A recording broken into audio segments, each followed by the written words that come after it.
Good evening. I'm Isaac Benezer, co-host, and this is Josh Wilson. Have I got it right? Oh, yeah, Isaac. Okay. You know, we were fine until we actually got started. The butterflies suddenly emerged. Well, you know, it's really exciting opening up today's session of conversations because we've got Jim McGovern, Congressman from the 3rd Congressional District. And we thought it would be a good idea. It's been very clear that with the redistricting, we're going to have some big decisions to make about future representation. And all candidates running for Congress in this district will have the same opportunity. Just want to put that out up front. And Jim, really welcome. Happy to be here. I've known Jim a long time, and he's been, I think, one of the leaders of the Black Caucus and Progressive Caucus in Congress.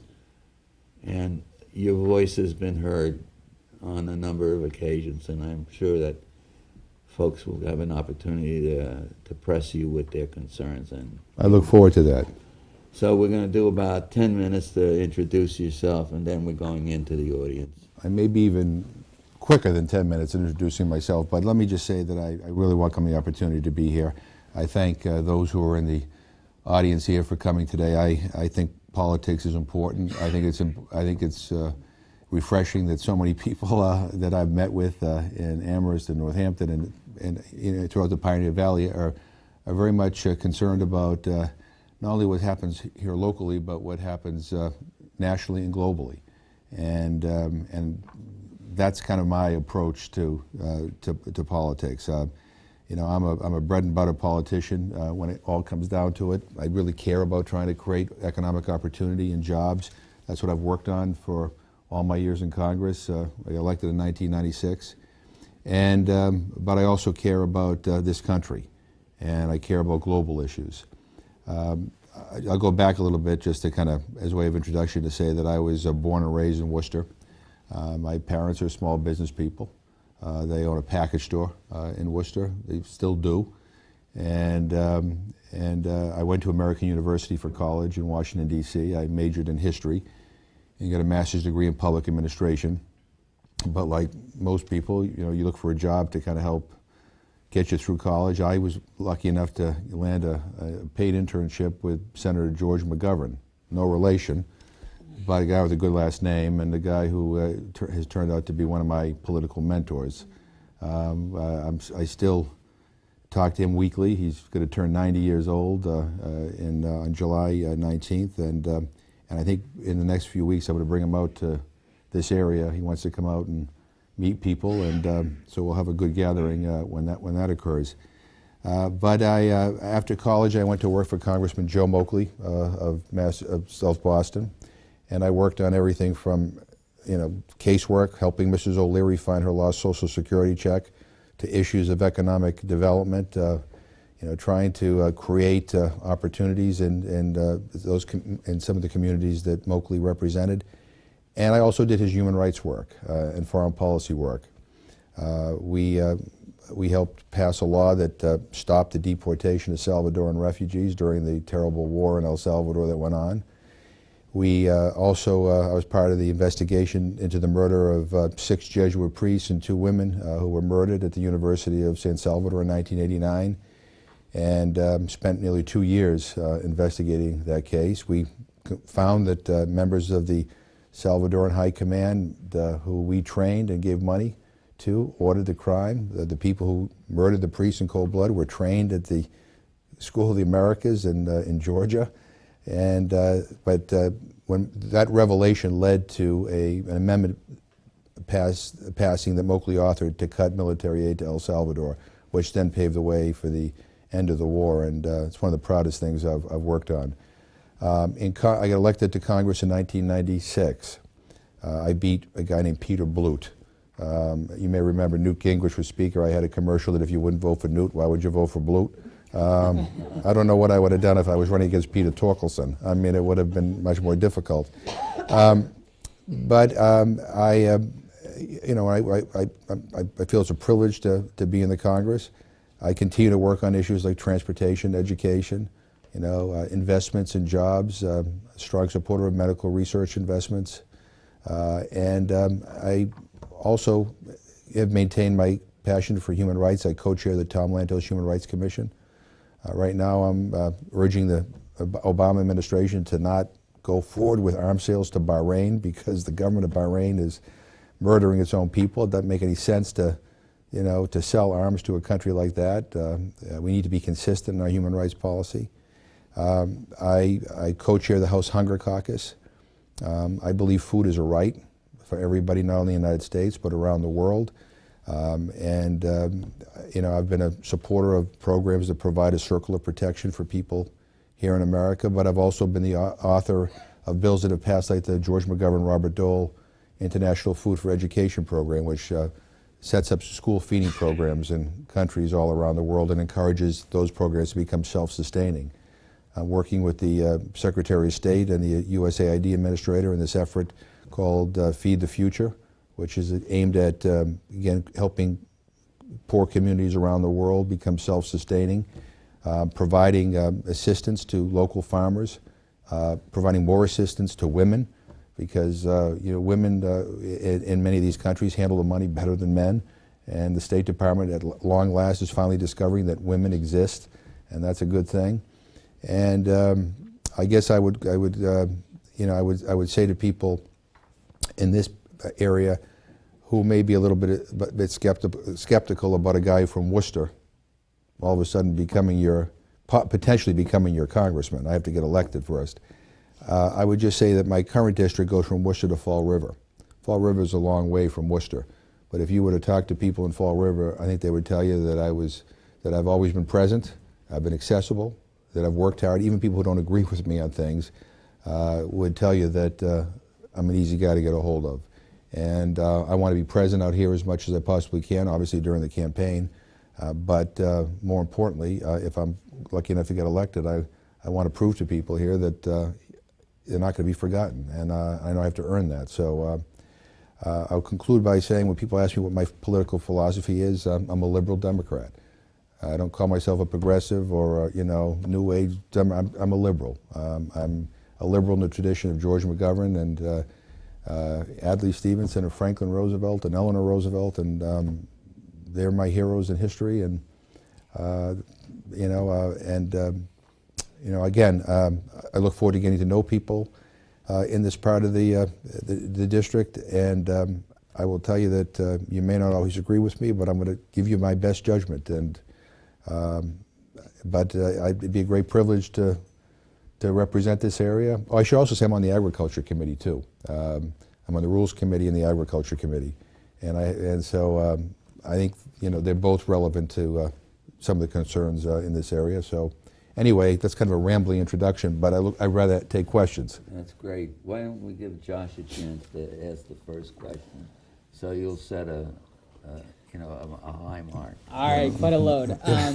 So you talked that you said that education was sort of one of your main concerns, and I sort of on Student News just last week we just did a whole episode on education, and so I'm wondering where you think we are currently, the United States, with our education policy, and sort of how we're educating our kids and where we need to go with it.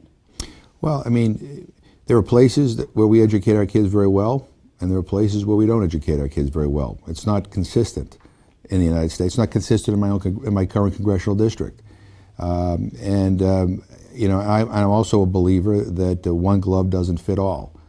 So that what may be appropriate for, let's say, schools in Amherst or Northampton may not be appropriate for schools in Fall River. I mean, we need to analyze each situation individually, because there are individuals involved and there are different challenges.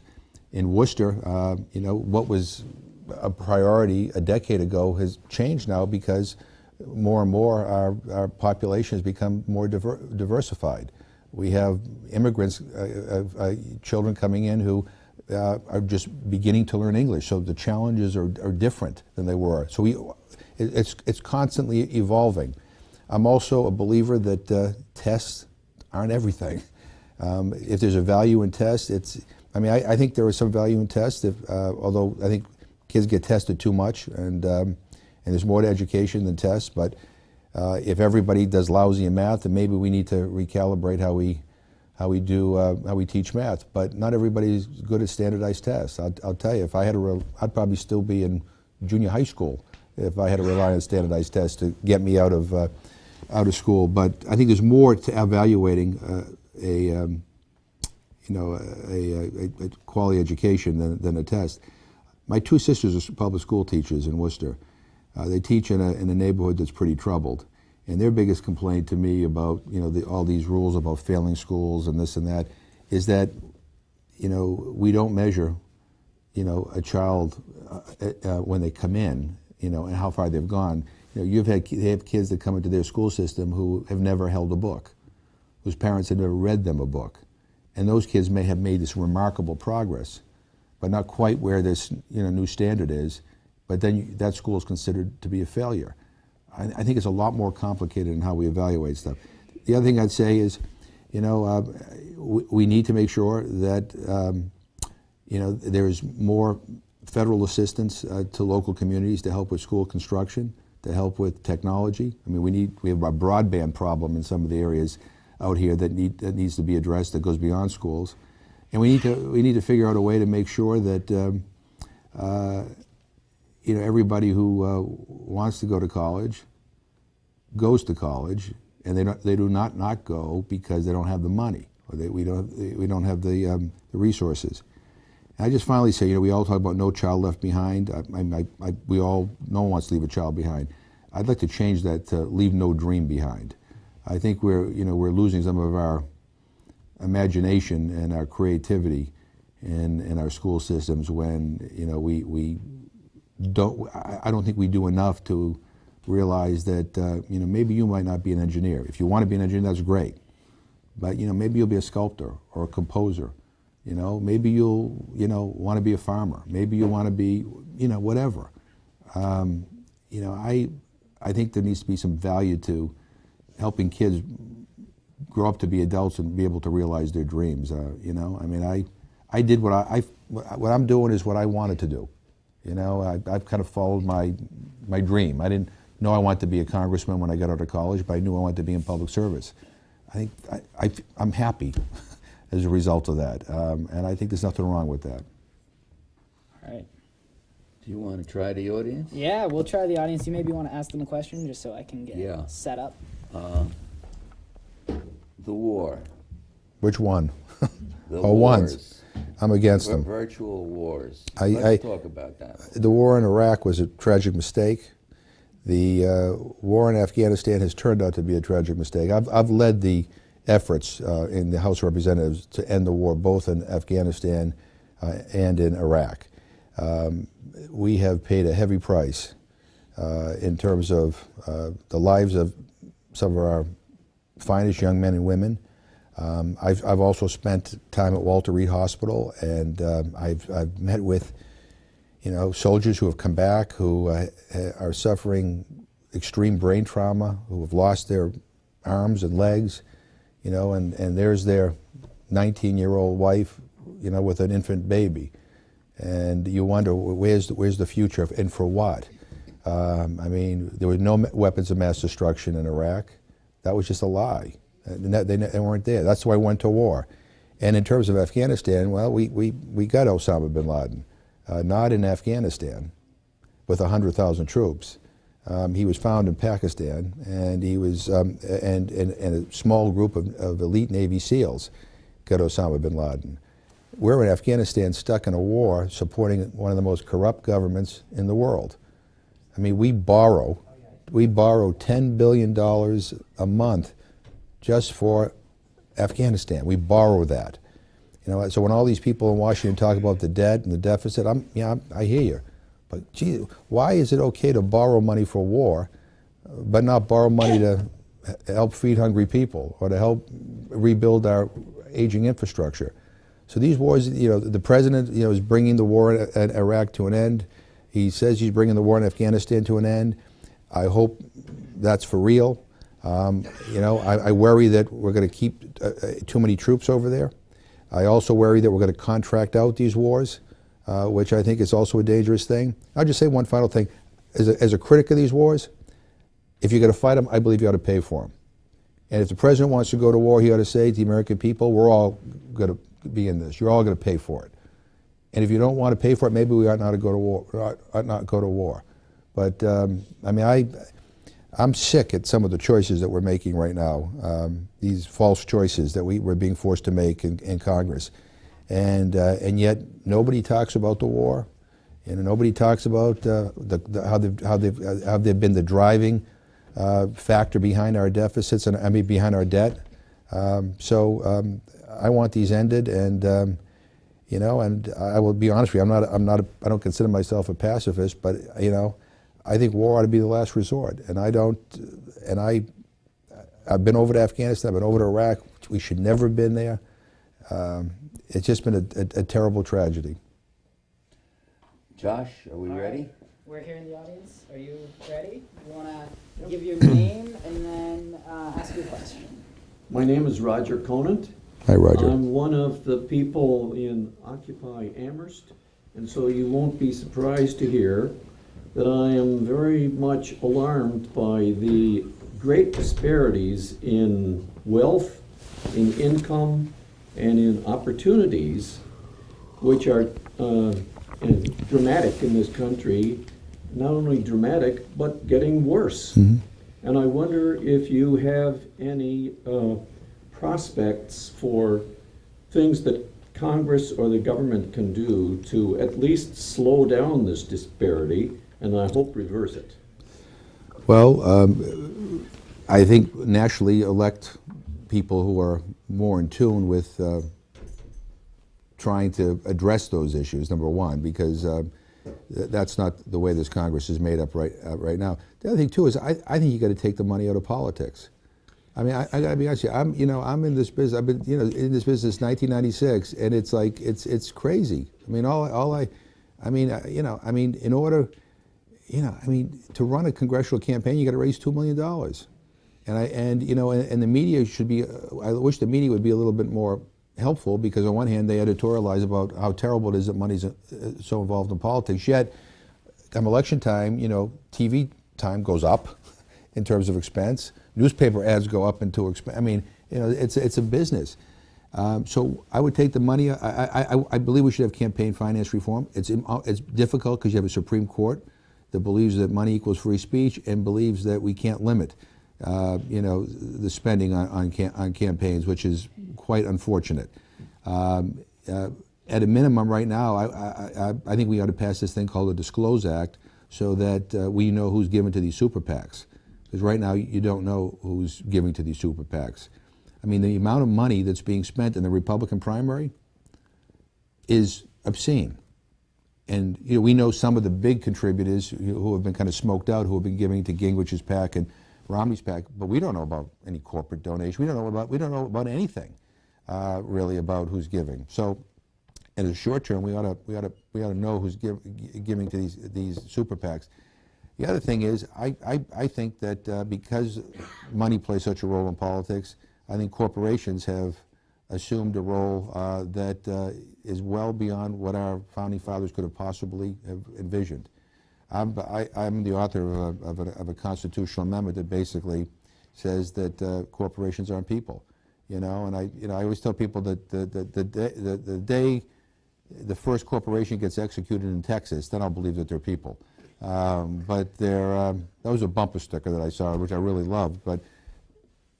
But corporations, are now getting the rights that people are supposed to have, and as a result are intruding not only in terms of our campaigns, but overturning regulations, with court challenges based on corporations being treated as people. It's an awful situation. I want to give the Occupy movement credit, because this issue of disparity in incomes and in terms of the wealth in this country wasn't being discussed until the Occupy movement. It has to be discussed. The corporate rights movement has to be discussed, and the money in politics has to be discussed. At a minimum, we need to. Those are things we can do now, but I think we're going to have a problem until we take take money out of politics. I really do, and I'm going to tell you that I spend too much time on fundraising because I have to. Someone comes in and dumps $2 million against me. I got to be prepared. But every moment that I spend on the phone begging somebody for money means that I'm not reading something, I'm not meeting with you on an issue, I'm not listening to differences of opinion. I am raising money, and as I feel like it's like a business. And sometimes I feel politics is like selling a box of cereal, and I think the only way you got to change that is get the money out of the system. All right, Congressman, we have another question over here. Hi, I'm Joseph Franca, and I represent social work before the Human Rights Council in Geneva, leaving in a few days. You kind of already answered my question, and it's a pleasure to hear what you're saying. I thought maybe you can elaborate. So I have 3 brief questions. Yep. How do you feel about the United States ratifying the major human rights conventions, the rights of the child, the Convention on the Elimination of Discrimination Against Women, and the Convention on People with Disabilities? I'm for all of them. What could we do to get them ratified? The second one is, are you familiar with the Supremacy Clause in the Federal Constitution? Article 6 says, once you ratify a United Nations Convention, it must become law, and the judge is bound thereby. I'm just wondering if you're familiar with it and how it could be implemented. And the third one, very quickly, is about 7 years ago, we had a House Bill 850, and we were trying to come up with a document that would monitor and look at all Massachusetts law and policies in relationship to the Universal Declaration of Human Rights, which you probably know. Right. Yeah. It didn't get even out of committee here, and in Pennsylvania, it was passed 200-0, like that. So I'm wondering how you feel about all those things. Thank you very much. Well, I think if we ratify treaties and conventions, we ought to abide by them. And with regard to the Universal Declaration of Human Rights, which is, I think, one of the greatest documents that I know of, other than the Constitution, the Declaration of Independence. I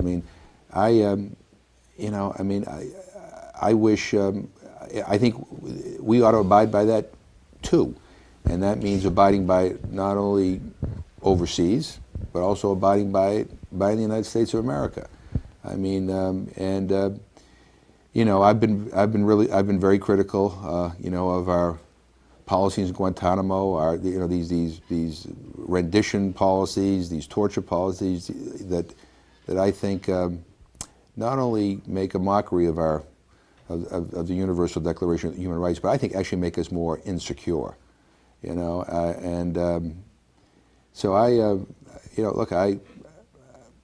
I believe if the United States stands for anything, we ought to stand out loud and foursquare for human rights. That's my view, and that means, if our government, which I love, does something wrong, then all of us as citizens and as patriots need to say, we're better than that. We're doing something wrong here. You ought to correct it. And as I said, I co-chair the Tom Lantos Human Rights Commission. Human rights, you can't find anybody who will tell you that they're against human rights, but we do things all the time that, that run contrary to supporting human rights. And I guess complicated when there are, strategic and geopolitical and economic issues at play, and my view is that, even if it's a friend of ours who is guilty of human rights violations, we ought to call them on it, because that's what friends do. If you're my friend and I'm doing something stupid and something wrong, and you don't tell me that I'm doing something wrong and that I should change, you're not much of a friend. So I feel very strongly about these human rights conventions. Like I said, I spent a couple of years. I spent a lot of time in El Salvador during the 1980s. I saw friends of mine killed, and murdered, you know, and I just, you know, and what frustrated me was that the United States supported, our tax dollars supported the very military that was guilty of those things, and I think, you know, I think that was wrong. All right, we have another question right over here. Please say your name and stand up. My name is Molly Turner. I'm from Occupy Amherst, as well as Amherst Town Meeting. And I was interested to hear you credit Occupy for enlightening or for bringing an issue to the forefront. But I wonder how many people in Congress, yourself included, understand how profound the movement, worldwide movement for direct democracy is, and that they are questioning the very process of government and practicing a horizontal kind of government instead of the hierarchical form that we now have. I just wonder what you think about that, and if those profound changes are these interest in profound changes are understood by much of the Congress. You know, probably not, to be honest with you. You know, I mean, I think if they were better understood, I think you would see some different policies, and I think you would see more reforms coming forward. You know, I think, you know, you know, when you look at who gets elected to Congress, you know, there's a disproportionate number who get elected who are multimillionaires. Not to say that you can't be a reformer and a good person and, you know, and do the right thing and be a millionaire. I'm just saying, I think, you know, sometimes you know, if you get a disproportionate number of millionaires, it's probably going to skew some of the decisions that are made. That's why I worry about this campaign finance stuff, because pretty soon only people can be elected are going to be millionaires. You know, I think when people, you know, the debates that we're having right now, again, the fall election hasn't really begun. I mean, you have the Republican presidential campaign going on. I think that and you see what's happening in the House of Representatives. The fact that we're spending so much time talking about contraception and not talking about jobs or income, you know, inequality, or the fact that we have tens of millions of people in our country who are hungry, or the fact that, you know, Newt Gingrich calls President Obama the food stamp president, as if that's supposed to be some sort of derogatory, you know, slur, when in fact, you know, I'm glad that we have a food stamp or SNAP program during this economic downturn, because if we didn't, you know, you'd have, you know, millions of more people hungry in this country. So I don't think amongst those who are elected yet that there's this awareness, you know, there's this kind of feeling that, you know, that we're gonna have to change everything. But I think nothing happens overnight. I mean, the civil rights movement didn't happen overnight. You know, the ending of the war in Vietnam didn't happen overnight. You know, the environmental movement didn't happen overnight. I mean, sometimes it takes time, and I hope that the Occupy movement stays strong, stays focused, and keeps at it. I don't know how many, you may remember this, I.F. Stone. Remember I.F. Stone? Yes, yeah, I was able to meet, I remember when I was in college, I met with him one time. He had given a lecture, and I went out for pizza afterwards, and he was having pizza. But I.F. Stone was this great kind of you know, liberal journalist who just kind of, he wrote I.F. Stone weeklies, which just kind of laid it out, took on the Joseph McCarthy. He was really, you know, just an incredible guy. And Reagan was president, and this was when we were having pizza, and I said to him, I said, don't you ever get discouraged? Because I mean, you know, I was a college student. Reagan was president. I was like, how, you know, will this ever get better? You know, and he said, look, I've been around a long time, and he says, I'm going to give you a piece of advice that I give a lot of people, and that is that if you piss on a stone long enough, you'll make an indentation. And I've never forgotten that, because he's right. I mean, I'm not sure it's the best analogy, but But the fact of the matter is, I mean, you know, I mean, people who want change in this country, you know, you have a right to be impatient, but you got to know, you got to be in it for the long haul. And I do think change is coming. I do think it's coming. I mean, it's coming all over the world. I mean, there's all these movements for democracy all over, and it's happening here. And it may not happen in 24 hours or a month or a year, but it's going to happen. I think people are beginning to stand up and want to take their government back, and that's the way it should be. You know, this process should work the way it was envisioned. I mean, there's nothing radical or crazy about that. It's, you know, but that also requires people to participate. And, you know, part of the challenge that I think, you know, that the Occupy movement has is going to people who feel disillusioned, who have kind of checked out, who feel it doesn't make any difference, you know, and bring them all, bring them all back, try to get them back into the fold. You know, I mean, this power in numbers, and the way you beat money is with votes, and in the age of the internet, you know, and we can communicate freely in a way that we haven't, into, you know, thousands and millions at a time, that we, you know, you don't have to buy TV to do it. We can do it. I mean, there's a way to start building a grassroots campaign to get around some of this stuff. You know, it's not going to be easy, and it's not going to happen overnight, but I think, you know, we're going to have to, you know, keep on, and I.F. Stone also said one other thing to me, you know, and to kind of, you know, make it clear. He said, you know, he says, in my lifetime, he said, I never, you know, he said, I never thought I would see Joe McCarthy, you know, be brought down. You know, I never thought I would see, you know, a Civil Rights Act passed in the United States.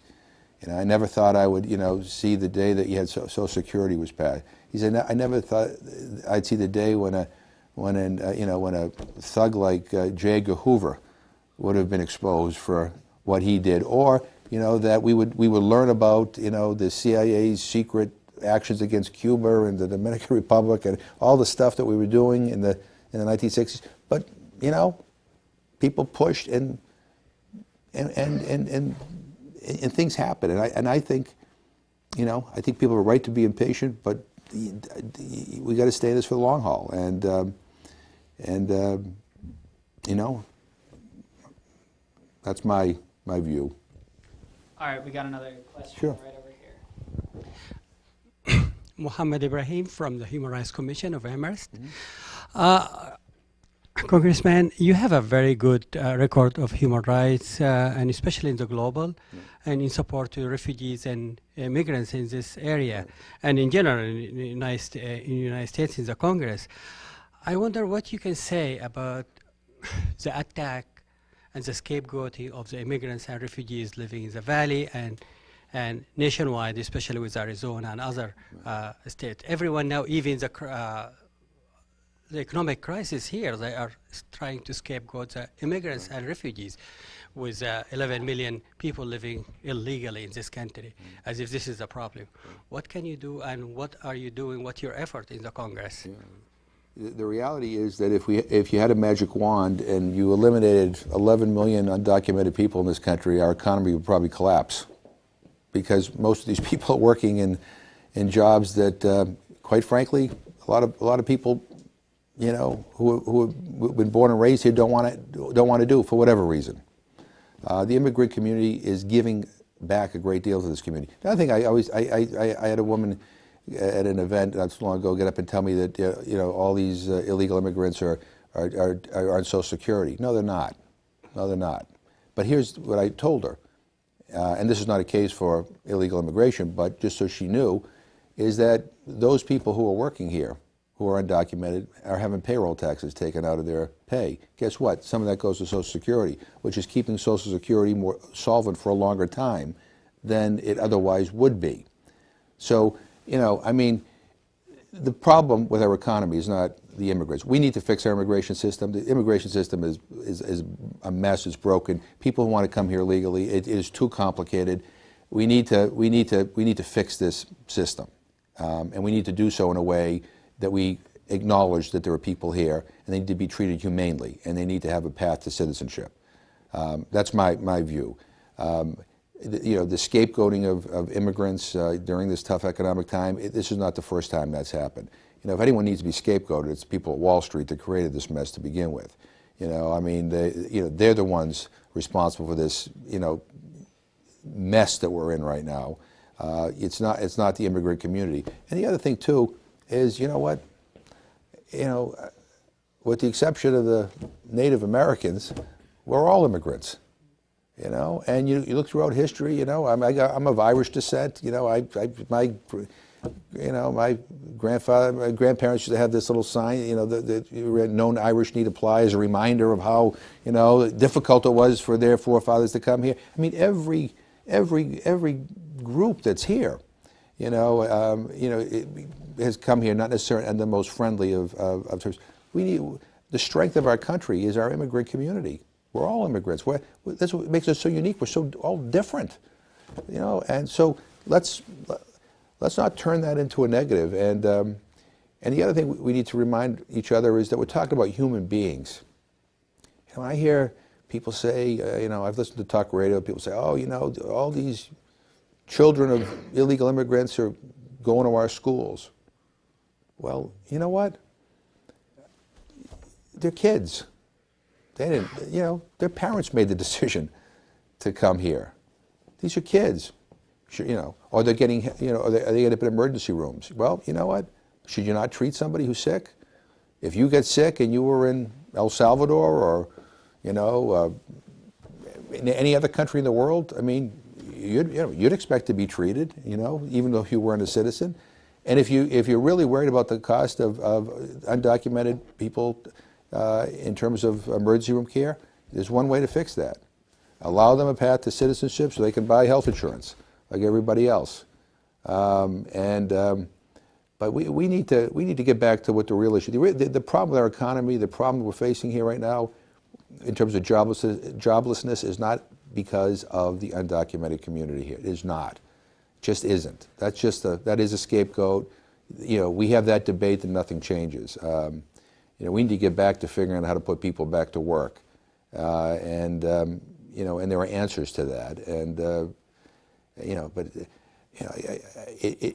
I don't know what it is about human nature, but sometimes, especially I know politicians find it a lot easier to get you to hate something than to get you to like something.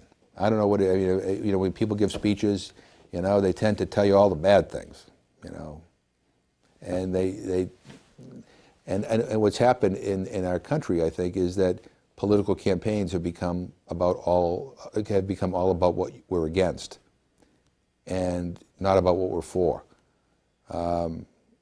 We need to start talking more about what we're for, and if we do that, then I think, we'll take care of some of these other parts. I'll just say one thing. I'm happy to stand with you, by the way, at any time, and in defense of the immigrant community. I don't approve of what's happened in Arizona, what's happening in Alabama, and some of these other places. It's awful, and I think it diminishes our country. All right, we have another question right over here. Hi, my name is Ben Grosscup. I'm with Occupy Amherst. My question is about the climate emergency that we're in right now. Democrats in Congress and the Senate so far have only proposed basically carbon trading as a solution to this crisis. This has been tried in Europe, where the European trading system was set up in 2005. It's proved to be a complete disaster. Carbon emissions have risen in those countries. So my question is, given the failure of the Kyoto process to do anything meaningful about the climate crisis, and given the political predilections of Democrats so far to only follow this market-based mechanism, I mean, what does it mean to you to be part of a party and part of a Congress that actually provides and offers no solutions whatsoever to the fundamental #1 political crisis of our time, which is that the way in which our society works is creating a climate that is going to be unlivable for us in the future? Well, that's a very good question. One, I will tell you, I'm not a particular fan of this Congress and the decisions that are being made, so I can say that emphatically. Two, I don't always agree with everything. My party as a whole does, but I'm proud to be a Democrat. I really am. And when I look at the history of the Democratic Party and what the Democratic Party has stood for over the years, that's where I feel comfortable. And again, the Democratic Party, if we were in Europe, would probably be 20 different parties. And so it's a big tent. And I think part of the challenge right now is to try to figure out what is doable. I mean, we can all talk about what we want, but you also have to deal with the reality of what is doable with what with who's running Congress. What is doable right now is probably nothing, because in the House of Representatives, there is a real contempt for science and a disbelief that there is such a thing called climate change. I'll give you one little example. I'm on the Rules Committee. One of my colleagues, a Republican from North Carolina, a PhD in education. We were having a debate, and it was on the issue of climate change, and she said, well, you know what, I'm sick and tired of these scientists who can't earn a decent paycheck in the private sector, making up crises so they can get the government to give them a paycheck. There's no such, the climate change is not real. So my head was spinning like Linda Blair on The Exorcist when, I'm Googling, trying to get all every, group that has, scientific group and a group of experts that is verified that this is without a doubt real. I mean, how can we be even going down this path? Something the National Academy of Sciences going right down the whole thing. And she says to me, Mr. McGovern, you have a habit of quoting scientists and experts. I was like, well, who should I quote on these issues of science? She said, I'm going to leave you with one thought. I hope you'll think about it. I said, what's that? She said, remember one thing, experts built the Titanic, but an amateur built the Ark. I said to her, you take my breath away. I don't know what to say to that. So the Rules Committee is a leadership committee, so she's close to the leadership. No one on her side of the aisle batted an eyelash or thought it was the least bit outrageous that she said that. So this is what we're dealing with right now. No, I think that there needs to be, I think we need big, bold, leadership on this issue. I think the president tried to move forward with a climate change bill that was imperfect, but we couldn't get it past the Senate, in large part because the traditional, energy industries poured a lot of money into negative commercials and, and told, and the oil companies in particular, and we couldn't get a bill to the United States Senate. I'm a huge supporter of, wind energy, solar energy. I'm working on a project in Fall River on tidal energy. I'm trying to figure out ways that we can, become, less reliant on the same old. I grew up in Worcester, the home of the Industrial Revolution. I want a new green revolution in this country where we're making, these new green technologies so that we can, be less dependent not only on foreign energy sources, but we could actually deal effectively with the issue of climate change. I'm not a scientist, but I trust scientists to help us figure out how to get out of this. And the challenge is that to fix this problem requires big, bold, huge steps. And right now, the political climate in Washington, nothing's going to happen. You look at the transportation bill that they had to pull from the House floor, all about drilling, all the same old, mining and drilling, in exchange for money for roads. But I don't disagree with you. But we need to create the political reality so that it's all about votes. And if you get 218 people that will vote for something that's bold and big, and you know, and a president that will sign it, we can do it. But right now, we're defending the mere, you know, stated fact that there is a climate change problem in this, on this planet. And we've got people who don't believe that there is. And so and they're in control of the House of Representatives. We have another question right here. Oh, hello, Congressman McGovern. I'm Alice Swift from Amherst, and I have a question about health care. We have, of course, what some people call Obamacare. Right. But what I would want, and what we've been working on for Massachusetts and for the country, is single-payer health care. And I'm not sure what the question is. I really don't see that it's possible in Congress now, but do you think working through the states is maybe the way to do it? I support single payer, and I've been on all the legislation to support it. And I thought that the House passed version of the President's health care bill that provided a public option, I thought would be helpful to, you know, would be very helpful, and unfortunately that got dropped. But I think at this point, I think the way to, you know, to promote single payer is state by state. I mean, it's not the way, if I were president, I'd want to do it, but you know what? I think it's the way you got to do it. You know, if it get it up and running and it works, then it's contagious. You know, people will want to do it in other states. And you know, the problem with healthcare in this country is that is that so much of our emphasis is on treating you when you're very, very sick. And I want to make sure that we have the best doctors to treat you if you get very, very, very sick.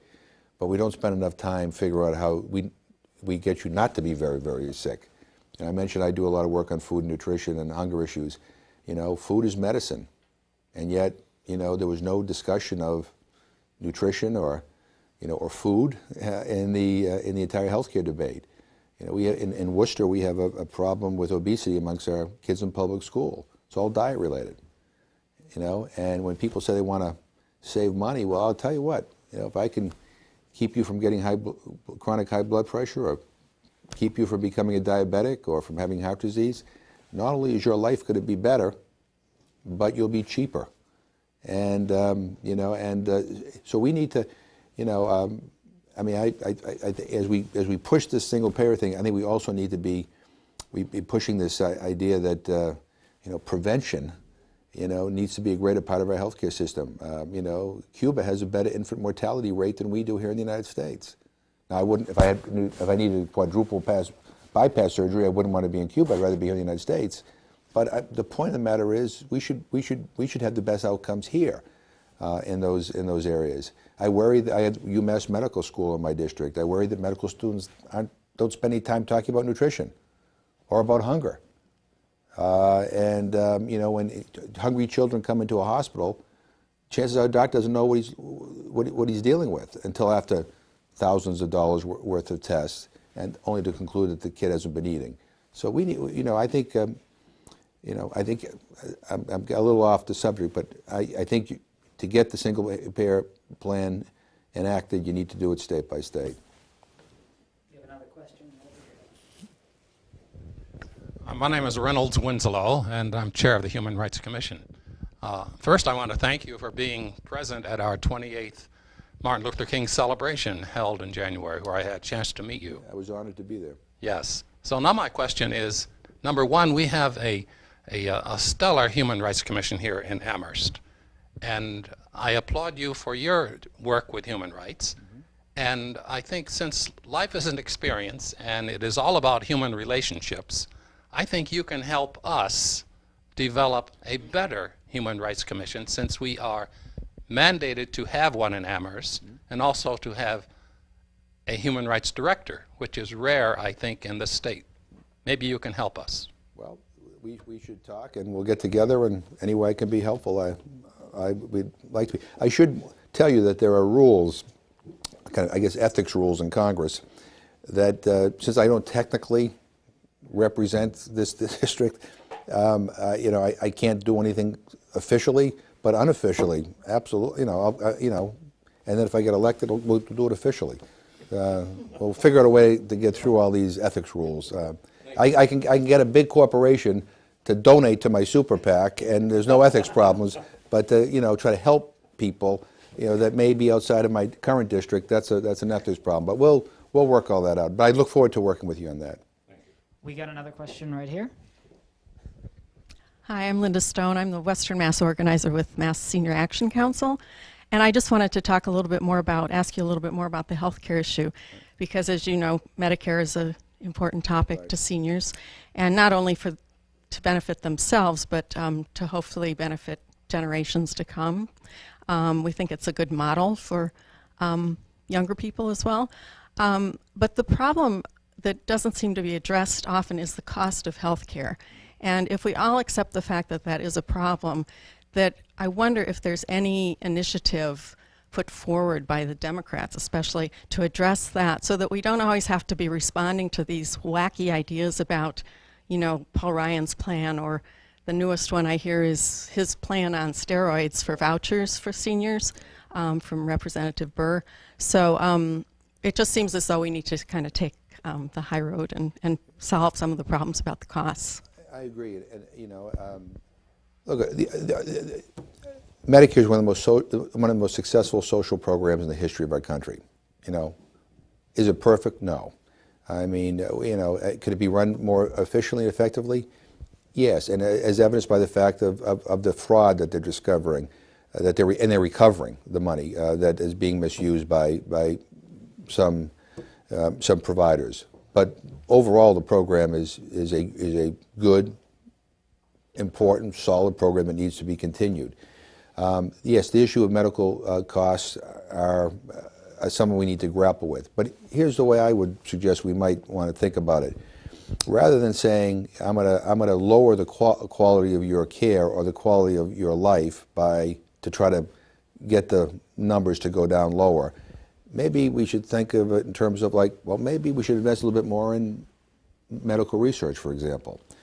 If I could find a cure, or someone could find a cure to Alzheimer's disease, just think about it. Just if you found the cure to that one terrible, awful disease, the human suffering that you would prevent, but think of the savings in healthcare costs that would be saved just by that discovery. Yet we're having a big battle over whether or not how much to cut NIH right now in Congress.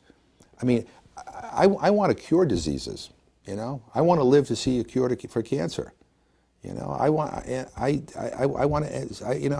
had friends who have battled with Parkinson's disease. I want to see a cure for that.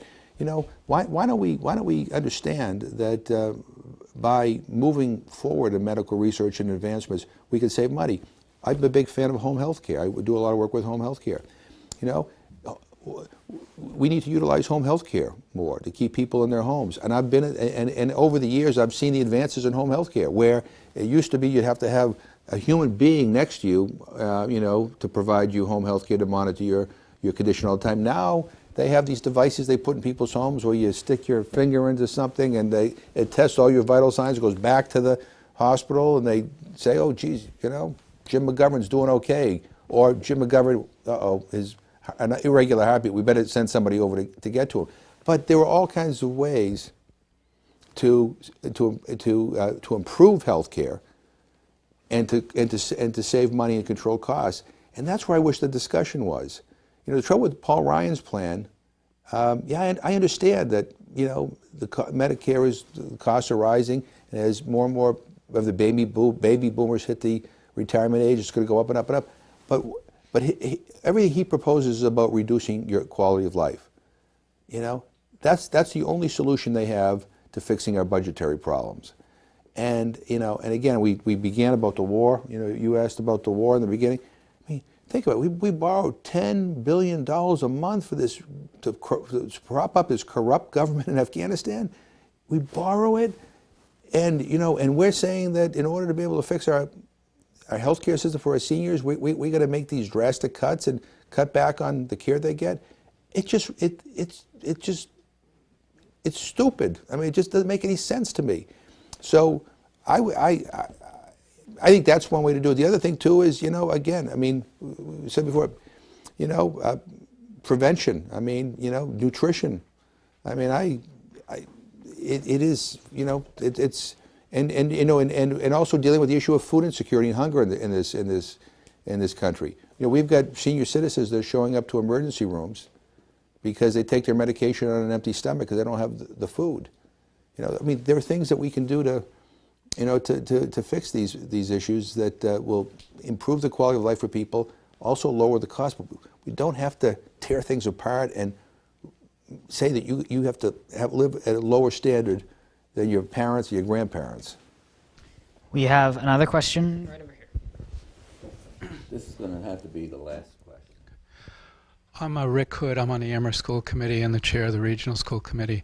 As everybody knows, public schools are funded mostly by local property taxes, and the burden shifted even heavier to that with cuts in state funding. Chapter 70 funding has been cut for the last decade or so. So I think, you know, education needs more state and federal funding, not less. But that isn't going to happen without more state and federal revenue.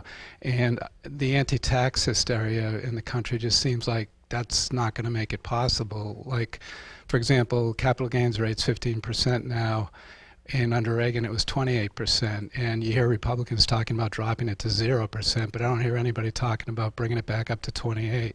Do you think the pendulum might swing back the other way or not? I hope so. I mean, I think one of the central issues in the general election campaign is going to be whether or not we allow the Bush tax cuts for the wealthy to expire. If we do, that'll bring a lot more money in that can be put to a deficit reduction, and some of it I hope to be reinvested in our economy, which also includes education. But you're absolutely right. I mean, you know, politicians go around and tell you, I'm going to cut your taxes and I'm going to give you more services. Well, we've heard that so much that people are beginning to believe it. It doesn't work. You know, I mean, you know, I can't gut funding, you know, for, let's say, you know, the Justice Department or the cops program and say that you're going to have more police on the street as a result of that. No, you're going to have less. I can't cut money for education and say that we're going to have smaller classrooms. You're going to have bigger classrooms. You know, I mean, it's so, I mean, but our political debate has become so silly that trivial issues get debated passionately and important ones not at all. I mean, yes, we need more revenue in this country. We have some problems. People say, oh, we can't have big solutions. We need big solutions. We got big problems. We're a big country. I mean, if we were a little tiny country, we could have tiny solutions, but we're not. I mean, I really believe that, I believe that we will get to the point again, and I'm not sure whether it will be in this next election. I hope it is, where big, bold ideas and talks of truly shared sacrifice and reinvestments in our economy can be talked about again with the belief that they could actually become law. But